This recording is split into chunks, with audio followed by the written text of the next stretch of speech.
Nous sommes très heureux de vous retrouver sur Medi 1. Bienvenue dans l'invité de la rédaction. Réduire le chômage, éliminer la pauvreté, relancer le secteur privé et booster la croissance, tels sont les avantages que l'entrepreneuriat peut apporter au continent africain. Quelle contribution des travailleurs à la retraite et quels défis pour la création et la gestion d'entreprises. On en parle avec un spécialiste, Dr Samuel Maté est avec nous. Bienvenue sur notre plateau. Merci beaucoup Thomas et bien de choses aux téléspectateurs de Medi TV. Très bien, vous êtes économiste. Avec vous, nous allons parler un peu des réalités des travailleurs à la retraite, en lien bien entendu avec la création et la gestion d'entreprise. Alors pour plusieurs personnes, lorsqu'elles vont à la retraite, c'est dans la joie, parce qu'après plusieurs années, on peut se reposer de ses œuvres. Par contre, il y en a, c'est avec des grincements dedans, quand on sent que certaines personnes se retrouvent dans la précarité. Comment est-ce qu'on peut expliquer ce paradoxe? Après avoir suffisamment et longtemps travaillé, on se retrouve confronté à la précarité demain. Mais écoutez tout le monde, il y a trois choses qu'il faut savoir qui rend la retraite pénible en Afrique. La première chose qu'il faut savoir, c'est que généralement en Afrique, la retraite elle n'est pas bien préparée. Est-ce que vous voyez? Parce que notre contexte culturel et environnemental fait que même à la retraite, contrairement à l'Occident, même à la retraite, les gens se retrouvent avec des enfants en bas âge, les gens se retrouvent en train de prendre soin des enfants de son petit frère qui est décédé, sa nièce, sa cousine, sa maman est encore chez lui, etc. Les gens se retrouvent dans ce genre de situation. Okay? Donc, ce qui fait que la retraite, même si tu as la volonté de bien la préparer, les chocs externes et l'environnement culturel fait que tu es obligé de continuer de dépenser à un niveau très élevé. La deuxième chose avec la retraite en Afrique, c'est les retraites de ceux qui ne sont pas fonctionnaires. Moi-même qui vous parle Thomas, j'ai travaillé dans une entreprise où pendant 6 mois, on avait des arriérés de salaire de 6 mois. Et récemment, j'ai un ami qui a travaillé pendant 35 ans dans une entreprise pour se rendre compte que l'entreprise lui retirait l'argent de la retraite, mais ne versait pas la CNPS.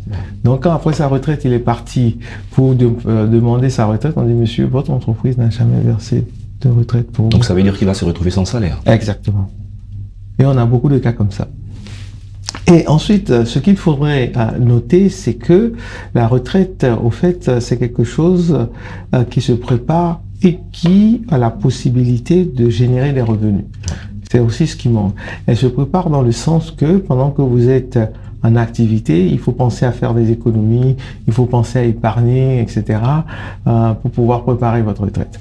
Et on peut générer des revenus à la retraite, et ça, les Blancs le font très bien. Moi, quand j'étais aux États-Unis, une des plus grandes compagnies de distribution, on va pas faire de la publicité, on va pas donner le nom, mais une des plus grandes compagnies de distribution avait une section où ils ne recrutaient que des retraités pour faire ce travail. Et ils avaient mis en place un système de mentorat qu'on retrouve dans la culture africaine ou dans l'ancienne culture africaine. On avait les anciens, les vieux qui coachaient les jeunes, etc. On n'a plus ce système. Dès que quelqu'un va à la retraite, il meurt d'AVC après parce que il n'est pas valorisé. Donc, toute l'expérience qu'il a acquise ne sert plus à rien, alors que ce sont des bibliothèques vivantes.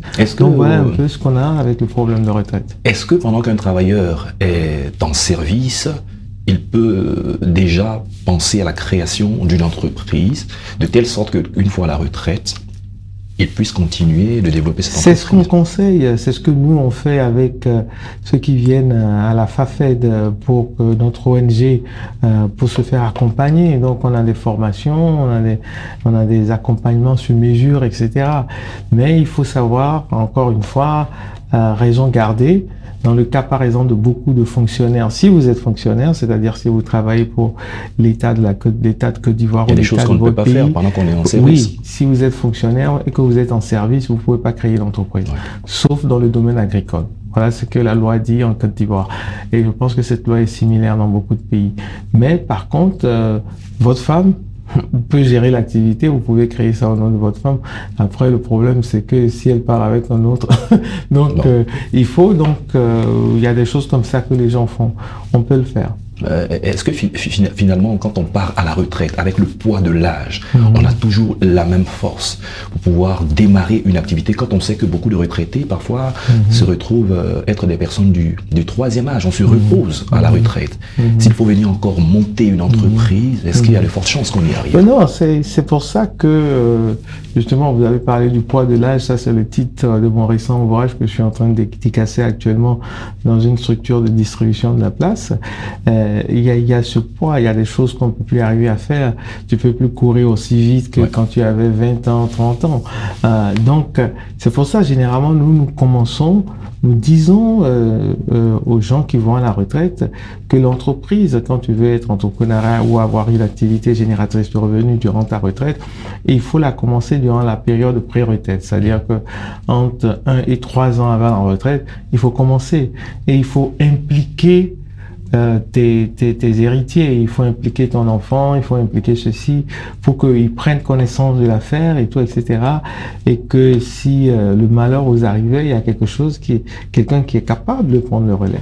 L'un des premiers réflexes, souvent des personnes qui sont à la retraite, quand ils veulent organiser ou entreprendre une activité, c'est d'aller contracter une dette, un prêt bancaire. Est-ce que, de votre point de vue en tant qu'économiste, c'est pas bon. C'est pour ça que nous, on fait la promotion du zéro capital extérieur, même avec les retraités.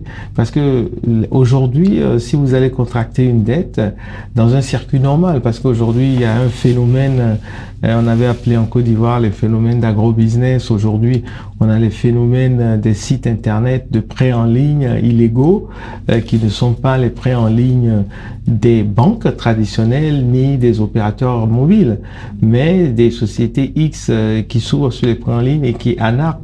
On a le problème des margouillas également. Oui. Mais ce qui est conseillé généralement au niveau des banques, les banques ne prêtent plus à quelqu'un qui est à la retraite parce que on se dit que c'est quelqu'un qui a déjà vécu, comme le dirait ma sœur, sa vie et qui peut se casser la pipe à tout moment. Donc ça, c'est un risque pour la banque. Donc même si vous avez donc une bonne situation financière, les banques seront vraiment, ça sera difficile pour qu'ils vous prêtent. Donc vous êtes obligé de recourir à d'autres approches comme ce que nous on enseigne, le capital zéro. Sans apport extérieur, si le retraité n'a pas de moyens, va-t-il emprunter avec ses enfants, avec une tierce personne? C'est un capital extérieur. Oui, bon, c'est pour ça que nous disons qu'il faut commencer quelque chose avec zéro capital extérieur. Quels sont les avantages de commencer avec zéro capital extérieur? Écoutez, il y a 3 avantages. Déjà, quand tu commences avec zéro capital, nous, on est en train de signer un partenariat avec une microfinance qui veut qu'on forme toutes ces commerçants, ces personnes morales au zéro capital extérieur. Parce que quand tu commences avec zéro capital extérieur, premièrement, ce qu'il y a, c'est que tu as une certaine liberté de pouvoir démarrer ton activité. Il faut comprendre que le banquier préfère une personne qui a commencé, qui a une activité, même qui ne vient déposer que 200 000 par mois, qu'une personne qui est assise, qui n'a pas commencé et qui dit j'ai un grand projet dans la tête et qui n'a pas de capacité à épargner, qui n'a rien. Et donc c'est pour ça que quand tu te transformes, tu fais, parce qu'il faut faire attention, Thomas. Nous ne disons pas qu'il ne faut jamais emprunter de la banque. Non. Nous avons formé plus de 500 femmes dans le Béquet. Aujourd'hui, le directeur de la COPEC, une ACOPEC, nous appelle parce qu'il dit c'est la première fois que je vois un groupe de personnes qui viennent emprunter de l'argent et tous les membres de ce groupe ont remboursé à 100% leurs prêts. On nous a appelés pour nous féliciter. Est-ce que le fait de commencer avec son propre argent te rend plus conscient. Est-ce que et ça fait que on peut faire une multiplicité de prêts à plusieurs personnes. Et au-delà de la multiplicité de prêts, il y a le principe de ce que nous appelons la théorie des 90%. Et c'est ce que nous sommes en train d'appliquer au Burundi et puis au Sénégal.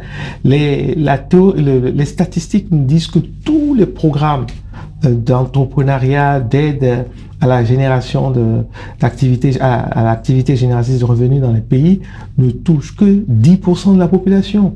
Donc, si vous prenez Agence Emploi Jeunes, tout ce que vous voulez, vous touchez 10% de la population. Où sont les 90% restants? Ou ceux qui sont laissés sur le quai? Et c'est pour ça qu'on tourne en rond.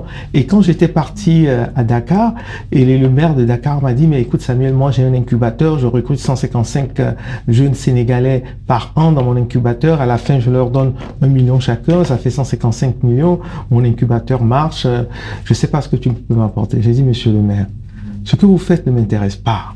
C'est ce que vous ne faites pas qui m'intéresse. Il me dit, je comprends pas, Samuel. Il dit, mais combien de personnes, de candidats viennent pour que vous n'en preniez que 155 dans votre incubateur?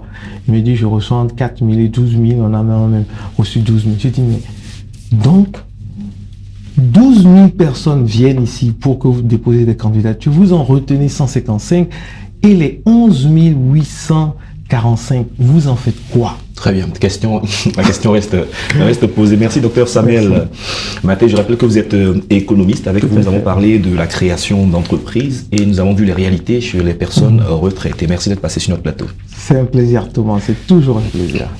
C'est la fin de cette émission. Merci à tous de l'avoir suivi. Bonne suite de nos programmes sur Média.